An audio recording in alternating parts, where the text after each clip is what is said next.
ہے محمد بھی نام مہدی کا، کتنا پیارا ہے نام مہدی کا،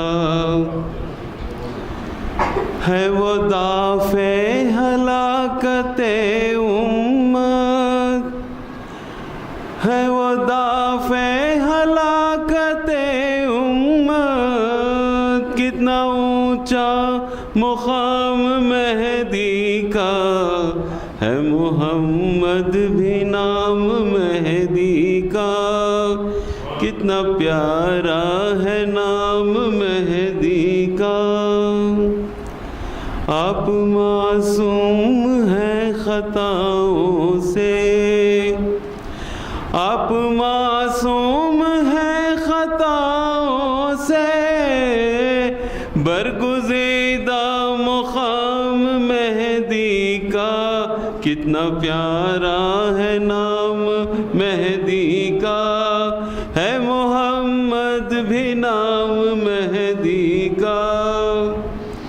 میرے دل کو قرار ملتا ہے، میرے دل کو قرار ملتا ہے، لیتا ہوں جب بھی نام مہدی کا، کتنا پیارا ہے نام مہدی کا، ہے محمد بھی نام مہدی کا۔ ذرا ذرا بول اٹھا جیون پور کا، ذرا ذرا بول اٹھا جیون پور کا، وقت دیکھو آ گیا حق ظہور کا، وقت دیکھو آ گیا حق ظہور کا، ذرا ذرا بول اٹھا جیون پور کا،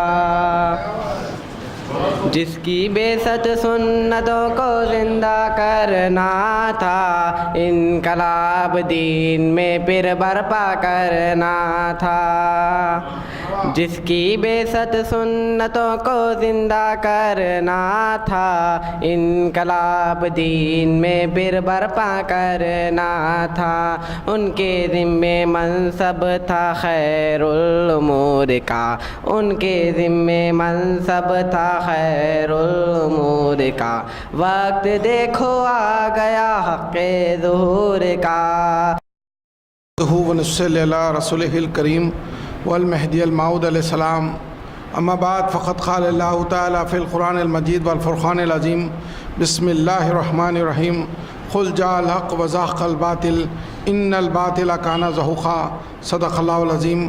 محترم نگران کار محفل و محترم سرپرست ادارہ، محترم بزرگوں، دوستوں اور میرے عزیز ساتھیوں، اللہ تبارک و تعالیٰ کا لاکھ لاکھ شکر احسان ہے کہ ہم آج کی اس دنیا کی سب سے بہترین محفل میں شرکت فرما ہیں۔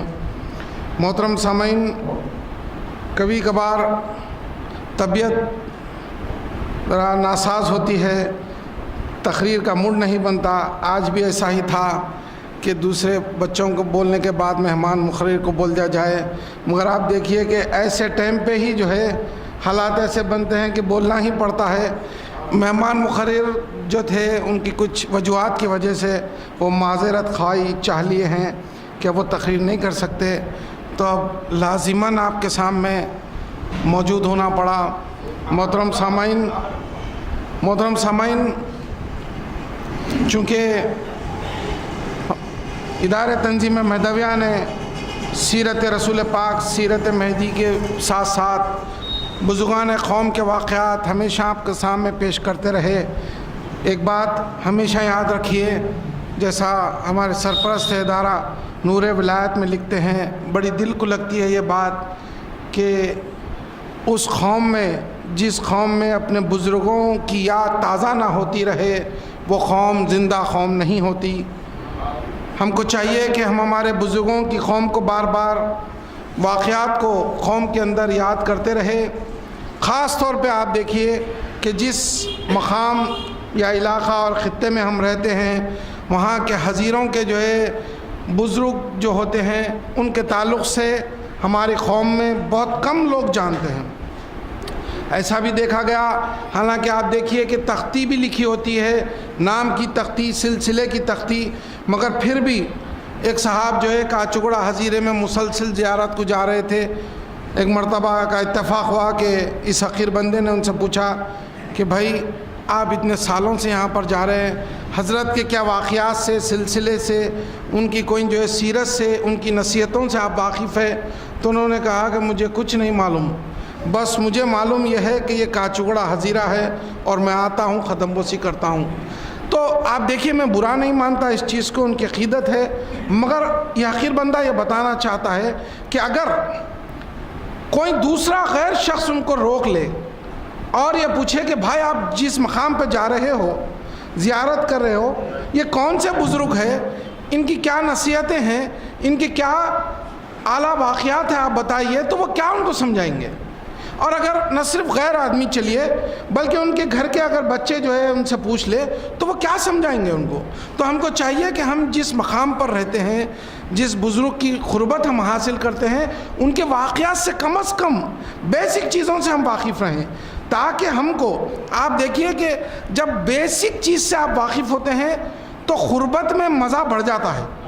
جیسا کہ آپ دیکھیے کہ ایک جو ہے کوئی لیڈر ہے، کوئی ایک چیف منسٹر جو ہے راستے سے گزر رہا ہے اور لوگوں کو نہیں معلوم کہ یہ چیف منسٹر ہے، تو لوگ اس کا احترام بھی نہیں کریں گے اور اس کی کوئی نصیحت کو بھی نہیں سنیں گے اور اس کو ایک دم انجان مار دیں گے، لائٹ لے لیں گے۔ ویسے اگر کسی کو پتہ چل جائے کہ بھائی یہ جو ہے چیف منسٹر ہے، بڑا لیڈر ہے قوم کا جو ہے، اور جو ہے یہ اپنے جو ہے معاشرے کے بھلائی فلاح و بہبود کے کام کرتا ہے، تو لوگ اس کے جو ہے احترام کریں گے، اس کی بات کو سنیں گے، سمجھیں گے اور توجہ دیں گے۔ تو اسی اعتبار سے آپ دیکھیے کہ آپ جو ہے جس مقام پر رہتے ہیں اور جس حضیروں میں آپ جو ہے جا کر زیارت کرتے ہیں، اگر ان کی سیرت سے آپ کم از کم مختصر واقف رہے تو وہ جانے کا مزہ ہی کچھ اور ہوگا۔ آپ کے اندر جو کیفیت پیدا ہوگی وہ بدل جائے گی اور آپ محسوس کریں گے کہ میں جس ہستی کے پاس جا رہا ہوں وہ ہستی کتنی بڑی ہستی ہے، اللہ کی کتنی مقرب ہستی ہے۔ اور پھر آپ دیکھیے کہ جب اس کیفیت سے جب آپ جاتے ہیں تو وہاں پر آپ کو جو ہے زیارت کا بھی لطف آئے گا اور پھر آپ کا دل چاہے گا کہ اس مقام پر آپ بار بار آئیں۔ بہرحال آپ دیکھیے کہ اب قریب میں کل جو ہے بحریام ہے اور پرسوں عروس ہے حضرت بندگی میاں سید راج محمد رحمۃ اللہ علیہ کا، جس کو ہم شہیدوں کے حضیرے کے نام سے یاد کرتے ہیں۔ یہ پہلے جو ہے چنچرگوڑا حضیرے کے نام سے تھا۔ بی بی بوا سلام جو آپ کی والدہ محترمہ ہیں، 1042 ہجری میں اس مقام پر آپ تدفین ہوئے تھے۔ یہ حضیرہ جو ہے 395 سال پہلے جو ہے چنچرگوڑے میں واقع ہوا، عمل میں آیا 395 سال پہلے۔ 1042 ہجری میں حضرت سید راج محمد رحمۃ اللہ علیہ کے والدہ کا جب وصال ہوا تو آپ نے جو ہے اپنی والدہ کو یہاں پر سپرد لحد کیا تھا، تو تبھی سے جو ہے یہ حضیرہ جو ہے وجود میں آیا۔ اب آپ دیکھیے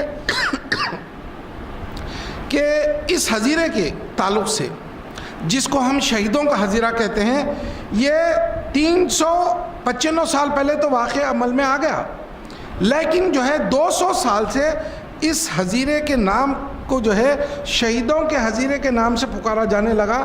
جب چنچرگوڑے کی جنگ ہوئی تھی جس میں جو ہے کئی مہدوی جو ہے شہید ہو گئے تھے عشق مہدی میں، تو تب انہوں کی جب تدفین عمل میں آئی تب سے جو ہے یہ حضیرہ کا نام شہیدوں کا حضیرہ بھی پڑ گیا۔ تو اب اس کے 2 نام ہو گئے، چنچرگوڑا کا حضیرہ اور شہیدوں کا حضیرہ بھی۔ بہرحال اس کے اعتبار سے آپ دیکھیے کہ پہلے تو حضیروں کی جو کیفیت ہوتی ہے، کیفیات جو ہوتی ہیں اس سے ہم کو واقف ہونا چاہیے، کیونکہ حضرت سید راج محمد رحمۃ اللہ علیہ کی جو سیرت ہے وہ بہت ہی مختصر ہے۔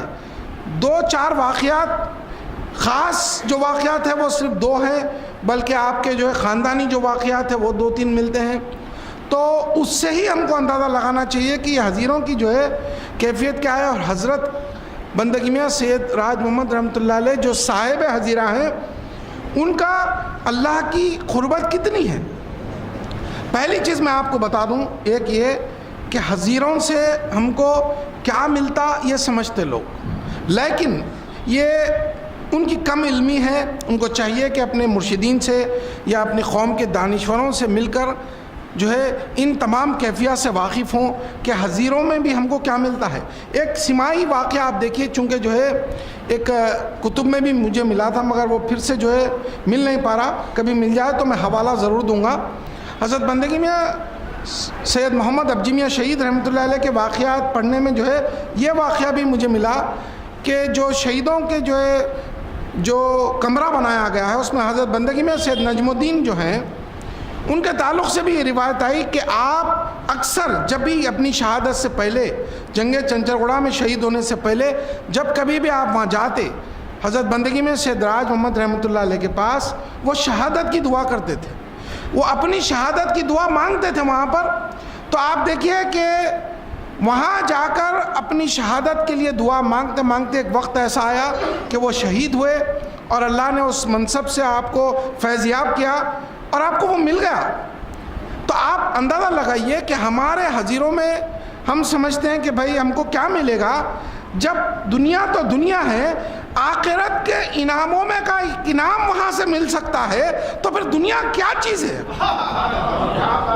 وہ دنیا آپ لوگ اندازہ لگائیے کہ کیا ملتا پوچھ رہے ہیں. بھائی دنیا تو دنیا، آخرت کے اعلیٰ نعمتوں میں سے جو شہادت ایک انعام ہے وہ وہاں سے مل رہا ہے. جیسا کہ حضرت بندگی میں سید محمد ابجی میاں شہید بھی جو ہے شاہ قاسم مجتہد گروہ کے آستانے پہ گئے، خدموں میں بیٹھے رہے، وہاں سے آپ دیکھیے اجازت جب مانگتے ہیں تو حضرت کی جو ہے ہستی کا اندازہ لگائیے کہ آپ خود جو ہے اجازت نہیں دیے، بلکہ کہاں تک آپ کی پہنچ ہے کہ بندگی میاں آ کے آپ کو اجازت دیا. اور میں تو یہ سمجھتا ہوں اجازت تو خدا سے آئی تھی. تو یہ جو وہ آستانے ہیں یہ ان کا کنیکشن جو ہے خدا تک ہے. اب عقیدت چاہیے، جس کو عقیدت نہیں ہے پھر اس کو کچھ نہیں مل سکتا. محترم سامعین، اس حضیروں کے تعلق سے اب آپ دیکھیے ایک واقعہ اس حضیرے کا یہ بھی ہے کہ ایک ہندوستان میں ایک شخص جو ہے کشف القبور کی تعلیم حاصل کیا تھا.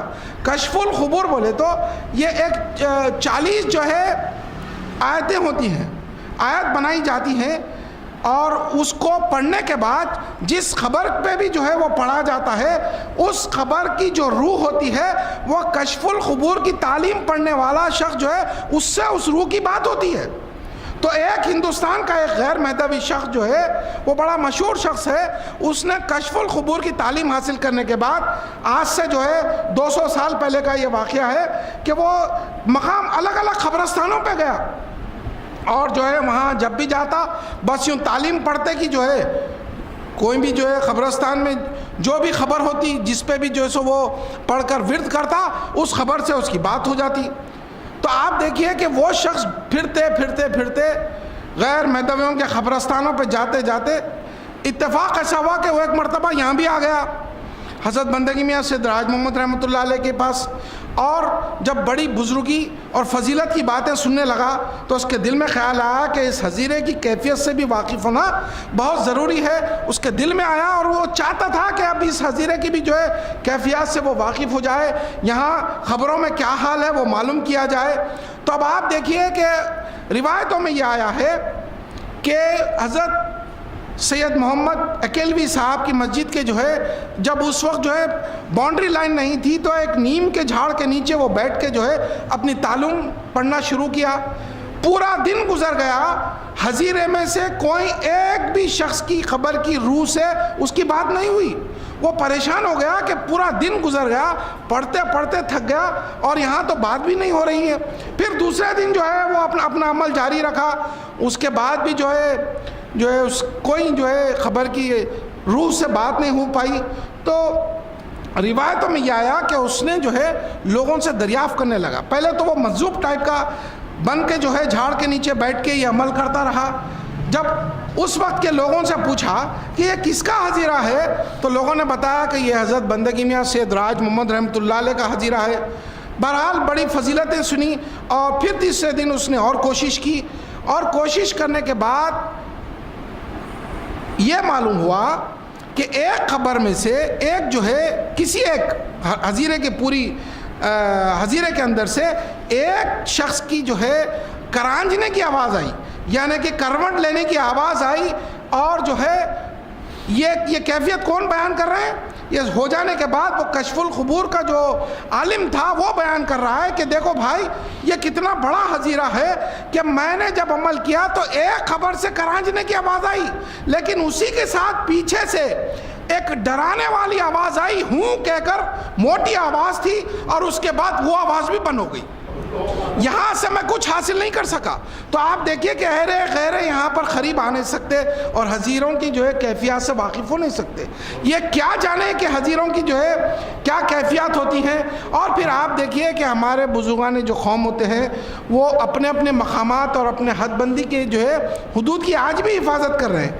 یہ ہر ایک کو نصیب نہیں ہوتا وہاں پر تدفین ہونا، جس کے قسمت میں ہوتا ہے وہی تدفین ہوتا ہے وہاں پر۔ بہرحال آپ دیکھیے کہ اور کیفی حظیرے کے تعلق سے دوسرے حظیروں کے تعلق سے یہ ایک بہت بڑا موضوع ہے، میں اس کو چھیڑنا نہیں چاہتا چونکہ موضوع جو ہے آج شہیدوں کے حظیرے کا ہے۔ حضرت بندگی میاں سید راج محمد رحمۃ اللہ علیہ صاحب حظیرہ جو ہے یہ ایک بہت بڑی ہستی ہیں۔ آپ کی جو ہے جو والدہ محترمہ ہیں آج ہمارے اس مقام پر جو موجود ہیں، یہ بندگی میاں کی پوتری ہوتی ہیں، حقیقی پوتری ہیں۔ ہم بندگی میاں کا اتنا نام دھرتے ہیں بھرتے ہیں اور جگہ جگہ ان کے صدقہ خوار اپنے آپ کو بتاتے ہیں، تو آپ دیکھیے کہ اتنا قریب وہ ہونے کے باوجود ہم کتنے وقت ان کے آستانے پہ اپنا جو ہے اپنی موجودگی کی پیش کرتے ہیں۔ بتائیے ان کی جا کے قدم بوسی کرنے کے لیے کتنے دن کافی دن لگ جاتے ہیں۔ پہلے کا دور تھا کہ ہفتے میں کم از کم ایک بار ہر مہدوی جو ہے جاتا قدم بوسی کرتا۔ یہ کتنے بڑے گھرانے کے لوگ تھے حضرت بندگی میں سید راج محمد رحمۃ اللہ علیہ کے۔ آپ پوری تاریخ مہدویہ کا مطالعہ کیجئے، آپ کو ملے گا کہ جگہ جگہ مہدوی بزرگوں نے اپنے گھرانوں کو لے کر تبلیغ کی ہے، لیکن اگر کسی زنانے نے تبلیغ کی ہے تو وہ صرف بی بی بوا سلام ہے۔ کسی عورت نے جو ہے اپنے خانوادے کو لے کر تبلیغ کی ہے، اسلام کے لیے مہدی کی دین کے لیے اس کی تبلیغ کرنے کے لیے ہجرت کی ہے، تو وہ بی بی بوا سلام ہے۔ حالانکہ آپ چاہتے تو اپنے مقام پر رہ سکتے تھے، سکون سے اپنی اولاد کو لے کر جو ہے ایک مقام پر اپنی زندگی گزار سکتے تھے، لیکن ایک نئے مقام پر آنا اور تبلیغ مہدی کرنا، تبلیغ دین مہدی کی جو ہے پرچار کے لیے اپنے آپ کو پیش کرنا، اپنی اولاد کو تیار کرنا، یہ ایک بہت بڑی بات ہے۔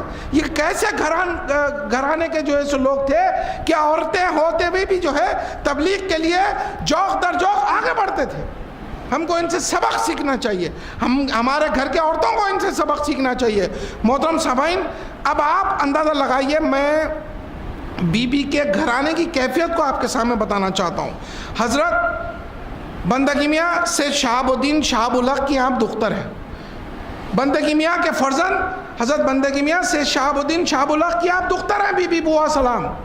بی بی بوا سلام کے گھرانے کی کیفیت کا اندازہ لگائیے کہ یہ کس گھرانے میں پلی بڑی، اور ان کی عبادت، ان کی ریاضت، ان کی قرب خدا بندی، ان کی فنا فی اللہ، فنا فی الرسول، فنا فی الشیخ کی کیا کیا منزلیں تھیں، اس کا آپ اندازہ لگائیے کہ یہ جس گھرانے میں تھیں۔ حضرت بندگی میاں سے شہاب الدین شہاب الحق یعنی بی بی بوا سلام کے والد، اب ان کے ساتھ ان کے بھائی حضرت سیدن جی خاتم المرشد بھی ساتھ رہتے تھے۔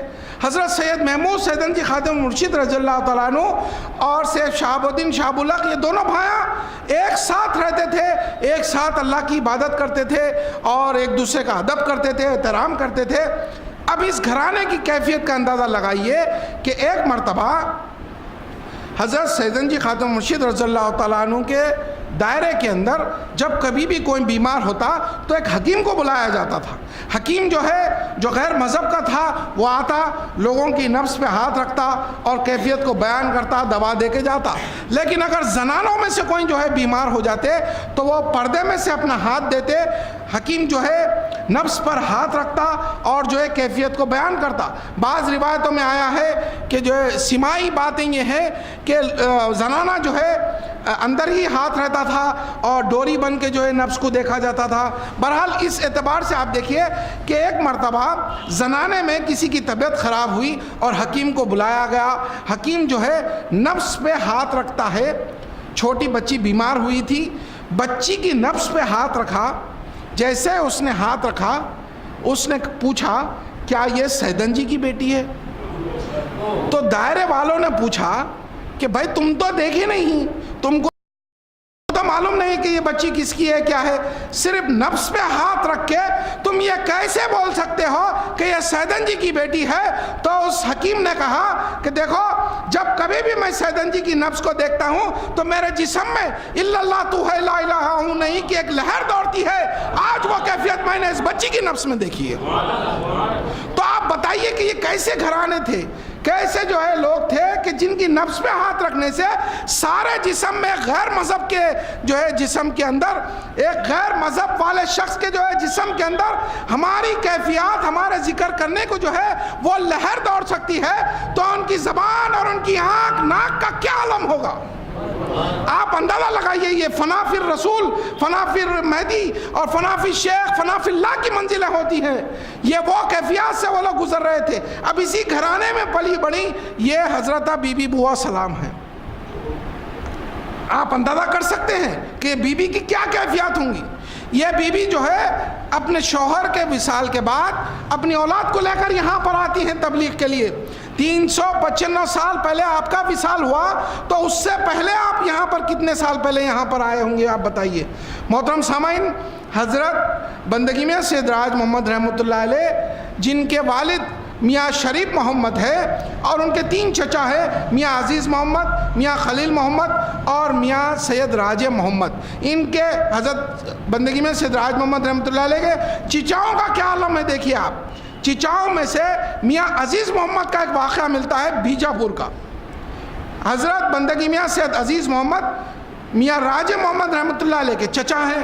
تو اب وہ جب جو ہے ان کے چچا بیجاپور میں تھے، ان کا دائرہ تھا، کافی لوگ آپ کے معتقد تھے، آپ کے دائرے میں فقیر بھی تھے، لیکن ایک مرتبہ یہ ہوا، اب یہ جو قصہ چل رہا ہے یہ ذہن نشین کر لیجئے، یہ حضرت بندگی میاں سید عزیز محمد کا چل رہا ہے، جو حضرت بندگی میاں سید راج محمد رحمۃ اللہ علیہ کے چچا ہیں، ان کا قصہ چل رہا ہے۔ میاں عزیز محمد بیجاپور میں جب تھے، وہاں پر قحط پڑا، پانی کافی دن سے نہیں پڑا، 1 یا 2 سال سے پانی نہیں پڑنے کی وجہ سے پوری جو ہے سو اس وقت مخلوق خدا پریشان تھی، تمام کے تمام اپنے اس پریشانی کے عالم میں جو ہے اپنے اپنے حساب سے، غیر مذہب کے لوگ اپنے حساب سے دعائیں کرتے ہیں، اور جو غیر مذہبی تھے وہ لوگ اپنے حساب سے دعائیں کرتے ہیں، لیکن بارش پھر بھی نہیں ہو رہی ہے۔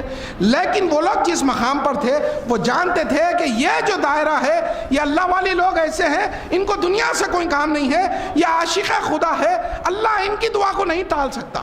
وہ سب اپنی کوششیں کرنے کے بعد حضرت کے دائرے میں آتے ہیں، حضرت سے درخواست کرتے ہیں کہ حضرت بارش کے لیے دعا کیجئے۔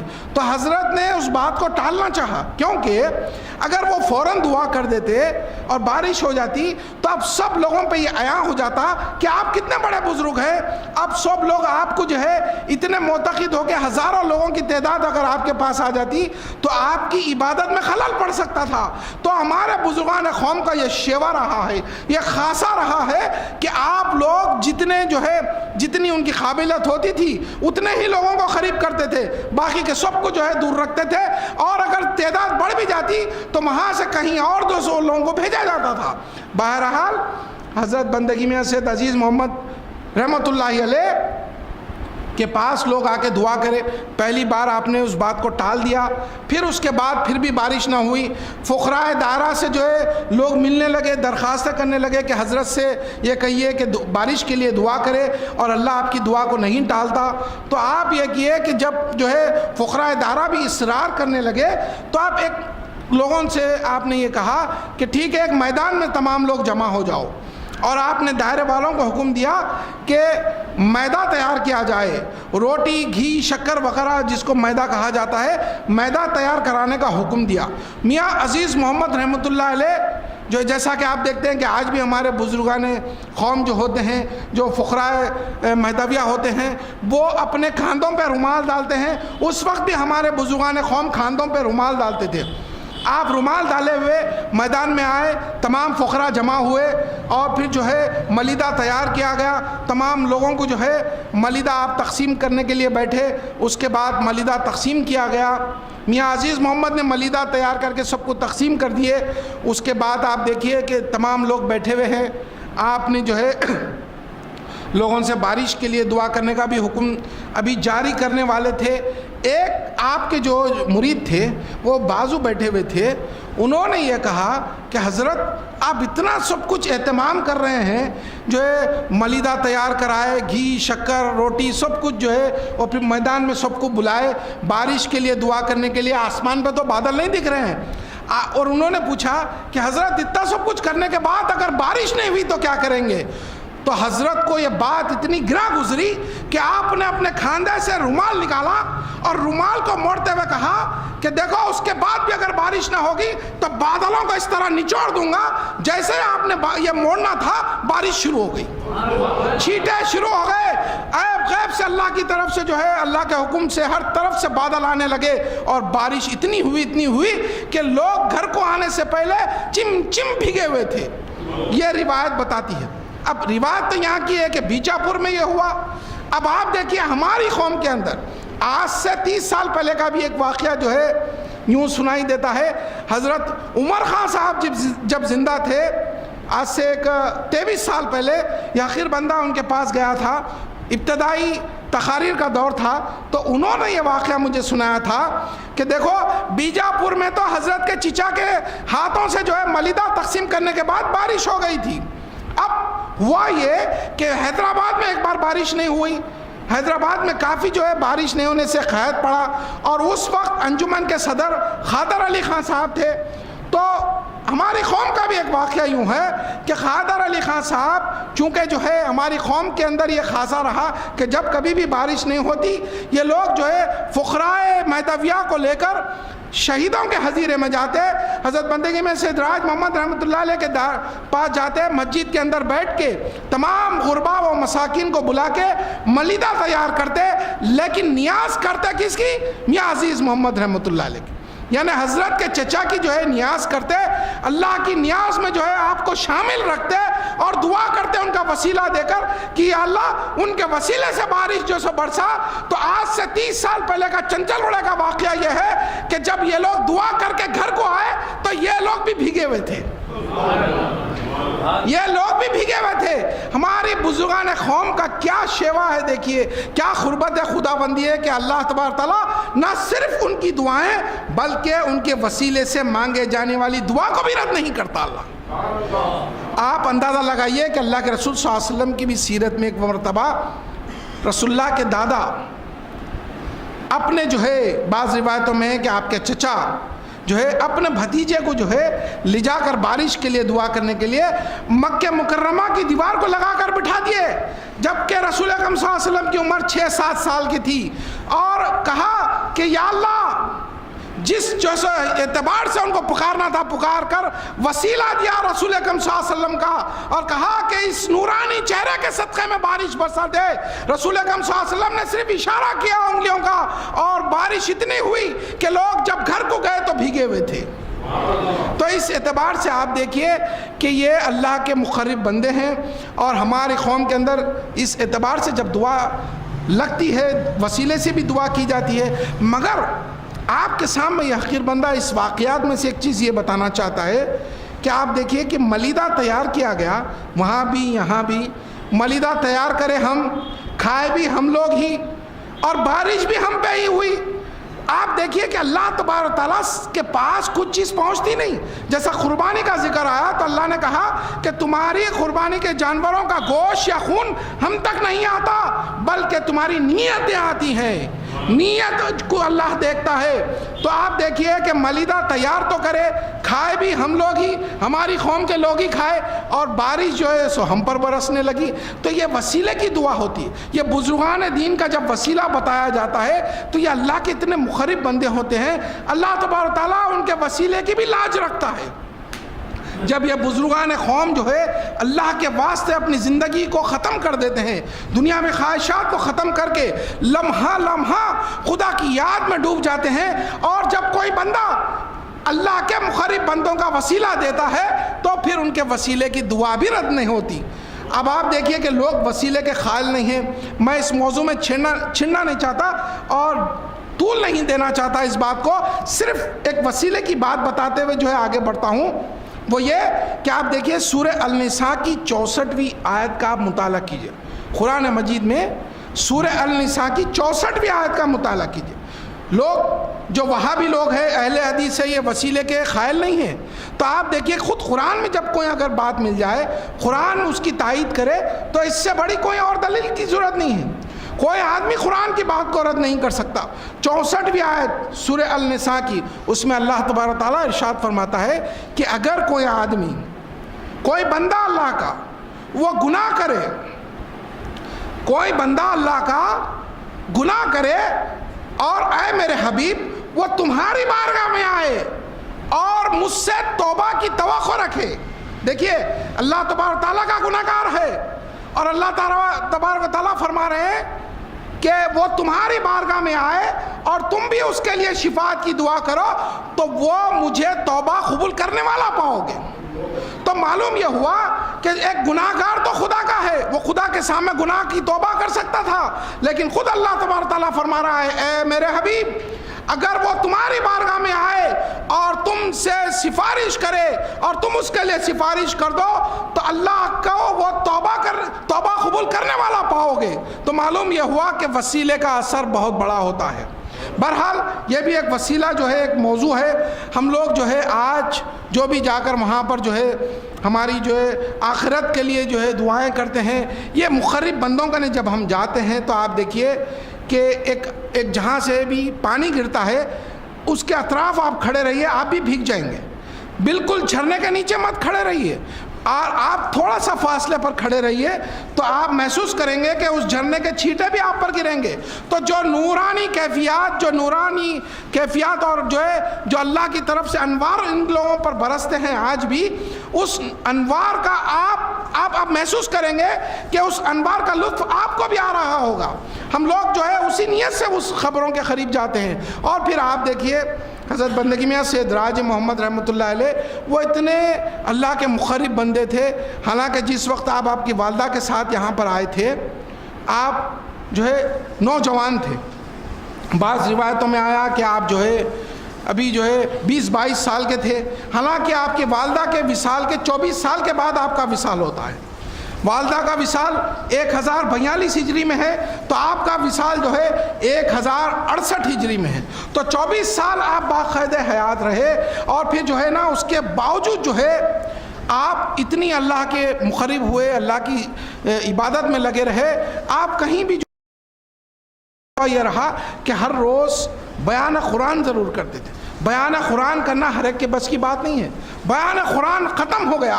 اب درس قرآن ہو سکتا, لیکن بیان قرآن کہیں نظر نہیں آ رہا. بیان قرآن ہر ایک کے بس کی بات نہیں, درس قرآن ہو سکتا. تو بہرحال یہ وہ لوگ تھے جو اللہ کے حکم سے بیان قرآن کرتے تھے, مہدی موت کے صدقے میں جو ہے بیان قرآن کرتے تھے, اور لوگوں کو فیضیاب کرتے تھے, لوگوں کو فیض تقسیم کرتے تھے.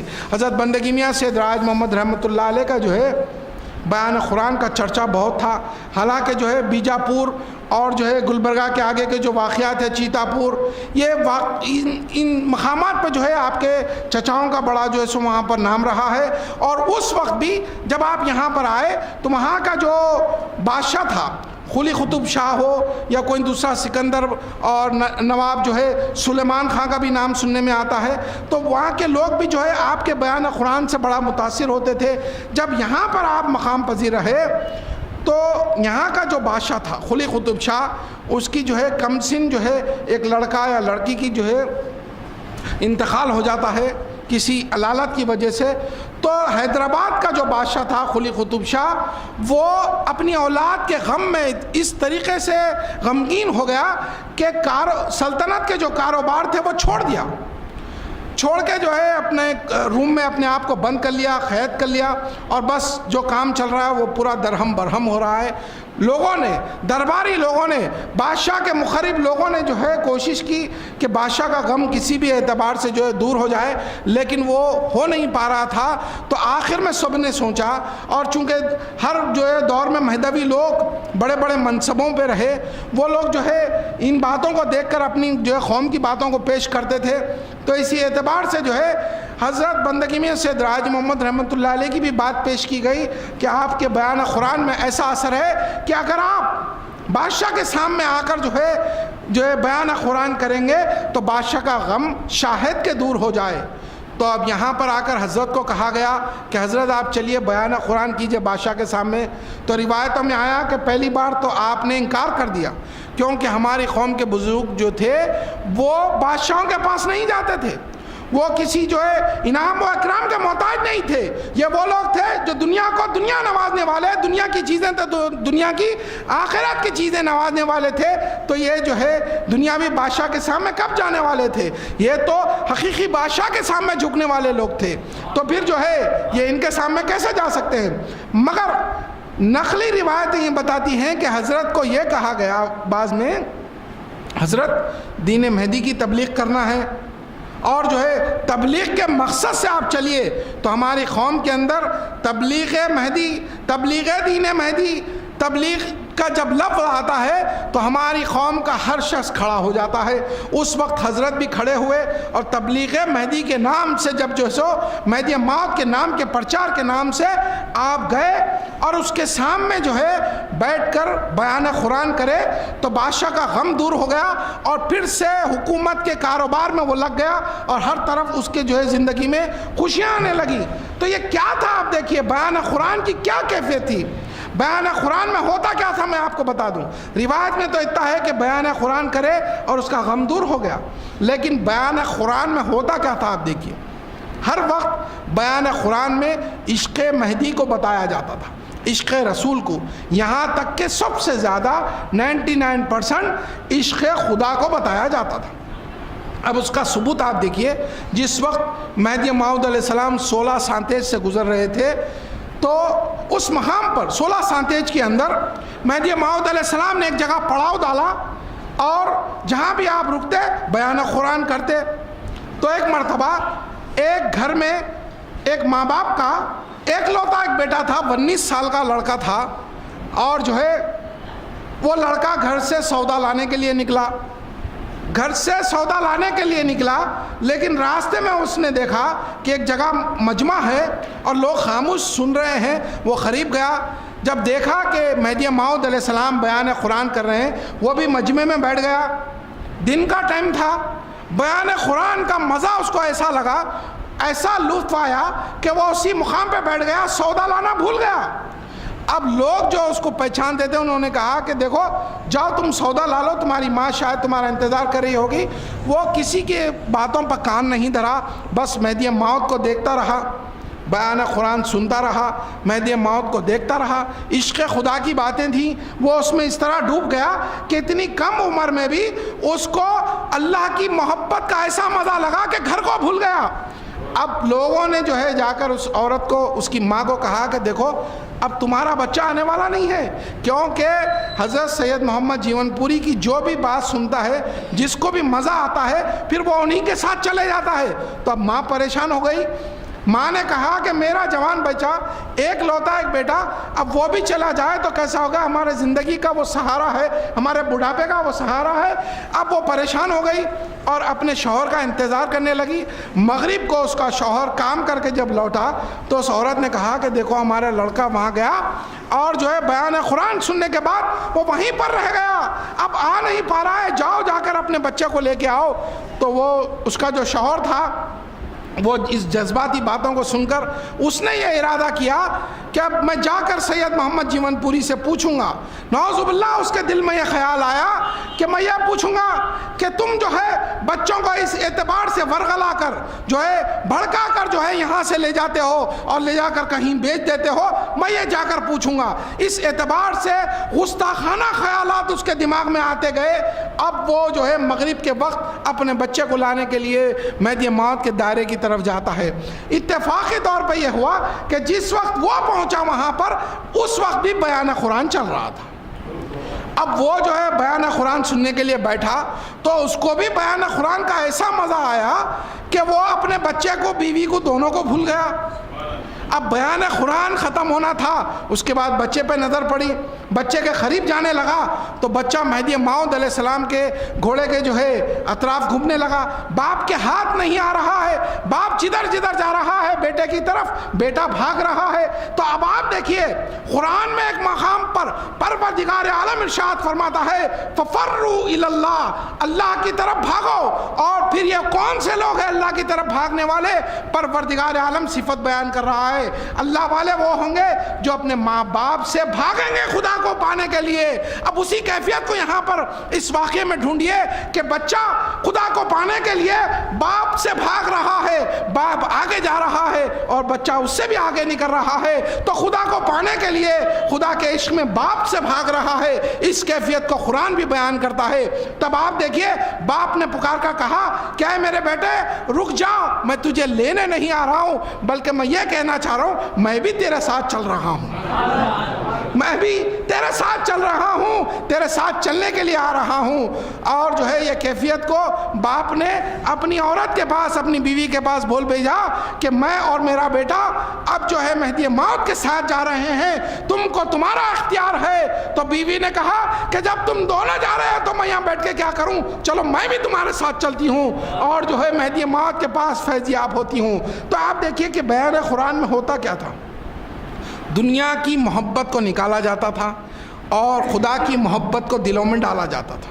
وہی کیفیت یہاں حضرت بندگی میں سید راج محمد رحمۃ اللہ علیہ نے بادشاہ کے سامنے جب رکھی اور کہا کہ دیکھو جو کچھ بھی دیا ہوا ہے وہ خدا کا ہے، چاہے وہ اولاد ہو یا مال ہو یا حکومت ہو یا سلطنت ہو، وہ جو دی ہوئی چیز جس کی ہے وہ جب تم سے لے لے تو ناراض ہونے والی بات نہیں ہے. تم ناراض مت ہو، پروردگار عالم نے دیا تھا اور وہی لے لیا. تم اگر ناراض ہو گئے تو خدا تم سے ناراض ہو جائے گا. جب یہ باتیں ان کی سامنے رکھی گئی تو بادشاہ کا غم دور ہو گیا. اس اعتبار سے پھر جو ہے حکومت کے کام چلنے لگے. محترم سامعین، چونکہ کافی وقت ہو چکا ہے اور جو ہے سرپرست ادارہ کو بھی مخاطب کرنا ہے تو میں آپ کے سامنے اللہ سے دعا کرتے ہوئے اپنی جگہ لوں گا کہ یا اللہ ہم سب کو ان بزرگان دین کے جو ہے صدقے میں جہاں پر ہم کو رکھا ہے، ہم کھا رہے ہیں پی رہے ہیں، ان کی سیرت پر بھی چلنے کی توفیق عطا فرما. ان کی طرح جو تیرا عشق تھا ان کے پاس وہ عشق بھی ہمارے دلوں میں بھر دے اور ہم کو جو ہے اپنا خاص دیدار عطا فرما، خاص فضل سے خاص دیدار عطا فرما. ہمارے گناہوں کو معاف فرما دے. ہمارے جو لوگ اس دنیا سے چلے گئے ہمارے خاندان کے، ان کے بھی گناہوں کو معاف فرما دے اور ان کو بھی تیرا دیدار عطا فرما. آمین. وآخر دعوانا ان الحمدللہ رب العالمین. اللہ من الشیطان الرجیم. بسم اللہ الرحمن الرحیم. تعریف و توصیف اللہ تعالیٰ کے لیے سزاوار ہے جس نے انسانیت کی بقا اور اس کو تعلیم دینے کے لیے ختم آخرت تک حضور نبی اکرم صلی اللہ علیہ وسلم کو خاتم النبیین بنا کر اس دنیا میں مبعوث فرمایا اور کلام اللہ کی حقیقت کو واضح طور پر قیامت تک کے لیے انسانیت کو واقف کرانے کے لیے مبین کلام اللہ حضور میرا سید محمد جون پوری مہدیہ موعود علیہ السلام کو مبعوث فرمایا. محترم سامعین حضرات، ابھی ہم نے صدر دراز سے قوم مہدویہ کے بزرگوں کی سیرت اور واقعات کی سماعت کی. حقیقت یہ ہے کہ جو باادب رہتے ہیں، جن کی زندگی میں ادب ہوتا ہے، وہ فیض یاب ہوتے ہیں. اور یہ فیض اس وقت حاصل ہوتا ہے جب پہلے خادم بنے، اس کے بعد ایک زندگی میں ایک مقام مل جاتا ہے جب مخدوم بن جاتے ہیں. شرط جو پہلی ہے وہ خادم بننے کی ہے. تو ہم اپنے بزرگوں کی سیرت کو دیکھیں گے تو واضح ہوگا کہ وہ پہلے خادم بنے، اس کے بعد مخدوم بنے، پھر داریانوں کو فیضیاب پر پائے. اور فیضیاب اس طرح فیضیاب کر رہے ہیں کہ اس طرح سورج صبح طلوع ہوتا ہے تو کائنات کا ہر ذرہ روشن ہو جاتا ہے. تو یہ بھی ہمارے بزرگان دین اپنے اپنے دائروں سے، اپنے اپنے حضیروں سے عامت الناس کو نہیں بلکہ جو عقیدت رکھتے ہیں، جو محبت رکھتے ہیں، جو عشق رکھتے ہیں، ان کو فیضیاب کرتے ہیں. اور حضور مہدی علیہ السلام نے یہی فرمایا کہ بندہ عاشقوں کا مذہب لایا ہے. اور یہ عاشق بننے کے لیے ضروری ہے پہلے اللہ کا ذکر و فکر کریں، اس کے بعد تبلیغ کریں، دین کی تبلیغ کریں. تو آج کے اس دور میں دیکھیں گے تو ہمارے بزرگوں کی جو سیرت ہے کہ جیسا کہ پیشور مقرر نے کہا کہ حضرت راج محمد رحمۃ اللہ علیہ آپ کی والدہ محترمہ کی پیدائش کھامبیل میں ہوئی. کھامبیل کدھر، چنچلگوا کدھر. وہ کیا تھی؟ آج ان کو وطن کی محبت نہیں تھی. ان کے والد ہیں وہاں پر، دادا ہیں، نانا ہے، نانی، سب چیز ہیں، لیکن کیا چیز تھی ان کو کھینچ کر لا کے چنچلگوڑے تک لے کے آئی؟ کہ محبت خداوندی سے جو پیام مہدی موعود صلی اللہ علیہ وسلم نے ملا، جو تعلیمات تھی وہ اقطاع ہند میں لوگوں کو پہنچائیں. یہی مقصد تھا، یہی تھا. اور جس آستانے کے دامن میں رہتے ہیں، بہت ہی پرسکون دائرہ ہے، پرسکون کیفیت ہوتی ہے. جس طرح کہ پیش رو جو واقعہ ہمارے مخرج نے سنا ہے کہ یہ عالم حضرات جو رہتے ہیں، جو کشف خبور رکھتے ہیں یا اپنی دنیا چمکانے مخرج کرتے ہیں، وہ دوسرے قبرستانوں میں جا کر کچھ علم ہے وہ جا کر پڑھتے ہیں، اڑتے ہیں. کئی ایک حضرات حیدرآباد کے جو جادوگر رہے ہیں، جو کر رہے ہیں، وہ پہنچ کر کچھ وہاں پر کیفیت پانے کی کوشش کریں، لیکن ان کو تھپڑیں پڑی. تو اسی لیے وہ کہتے ہیں کہ مہدوی بزرگوں کے حضیرے میں کبھی بھی قدم نہ رکھیں. وہاں روح کی پاکیزگی ہوتی ہے. ہاں پر تمام چاہے مردہ کوئی بھی ہو، کاسب بھی مرتا ہو اگر بے نمازی نہ ہو، جس کو جو غسل دیا جاتا ہے، جس طریقے سے غسل دیا جاتا ہے اور جس طرح کا سدھارا کیا جاتا ہے، اقطاع ہند میں نہیں بلکہ دنیا تمام میں دیکھیں گے کہیں بھی نہیں ملے گا. یہ بہت بڑی کیفیت ہے. آج ہم کو اس کو احساس نہیں ہو رہا ہے کہ سدھارا بہت بڑی اہم چیز ہے. انسان کا آخری وقت ختم ہو جاتا ہے، جسم بے لاش پڑا ہوا ہے، کوئی حرکت نہیں ہے، لیکن حرکت کون دے رہا ہے؟ ہم نظروں میں واقف نہیں ہیں. جو سدھارا کیا جاتا ہے، جو غسل دیا جاتا ہے، اس کی کیفیت بہت الگ ہے. آج حقیقت کو پانے کے لیے، کیونکہ یہ دائمی زندگی، آخری زندگی ختم ہونے والی زندگی ہے یہاں کی. ہم مسافر ہیں، دائمی زندگی میں جا رہے ہیں. تو مرشد اپنے مرید کو دائمی زندگی میں پہنچانے کے لیے، بارگاہ خدا میں پہنچانے کے لیے جس نیت کے ساتھ، جس خلوص کے ساتھ، جس عقیدت کے ساتھ، جو محبت کے ساتھ اس کا سدھارا کرتا ہے، کہیں نہیں ملتا. آپ کروڑا روپے دے دیو، کروڑا لاکھوں روپے دے دیو، لیکن یہ کیفیت کہیں بھی نہیں مل سکتی ہے. تو خدارا عشق اپنے دل میں پیدا کرو اپنے مرشد سے، جو آپ کی آخرت کی زندگی کو سنوارتا ہے. کیا عقیدہ تھا ہمارے بزرگوں کا؟ نماز نہیں، روزہ نہیں، حج کہتے ہیں میرا مرشد ہے. کیا کیفیت تھی؟ تو مرشد میں کیا کیفیت ہوگی کہ فرماتے ہیں علیہ السلام جس کو 2 گز گڑے کی خبر نہ ہو، مرشد کیا ہو؟ یہ کیفیت تھی ہمارے مرشد کی. بڑے بڑے بزرگان نے گزرے نہیں ہیں، بڑے بڑے بزرگان گزرے ہیں. یہاں پاس ہے میت آئی ہے، باس پیدا ہوئی، بو پیدا ہو گئی ہے، میری لاٹھی لے جاؤ پلنگ پہ مارو، خوشبو پیدا ہو جاتی تھی. یہ کیفیت ہمارے بزرگوں میں. تو خدا را پہلے اپنے آپ میں عشق پیدا کرو. عبادت کا غرور اور تکبر آپ کو تہس و نہس کرتا ہے. ابلیس کیا تھا؟ معلم الملائکت تھا، ملائکوں کو درس دیا کرتا تھا، لیکن ایک سجدہ نہیں کیا. وہ کس کے حکم پر؟ اللہ تعالیٰ کے حکم پر سجدہ نہیں کیا. تو آج کیا ہوگا؟ تو آج غرور، عبادت پہ، ریاضت پہ، تکبر و غرور کا کوئی نہ کرو کہ میں یہ اپنا نماز پڑھ رہا ہوں، میں یہ قرآن پڑھ رہا ہوں، میں یہ کروں. نہیں، بلکہ عشق خدا پیدا کرو اور اپنے بزرگوں سے عقیدت پڑھو اور مرشد سے اپنے جہاں تک بھی ہو سکے اتنا عقیدت پیدا کرنے کی کوشش کرو. وہ ہماری دائمی زندگی کو سنوارتا ہے. اللہ تعالیٰ کے حضور یہی دعا کریں کہ جہاں تک ہو سکے ہم اس راہ میں عشق خدا میں ہماری زندگی گرے اور عشق مرشد میں ہماری زندگی گزرے. یہی ہمارے لیے کافی ہے.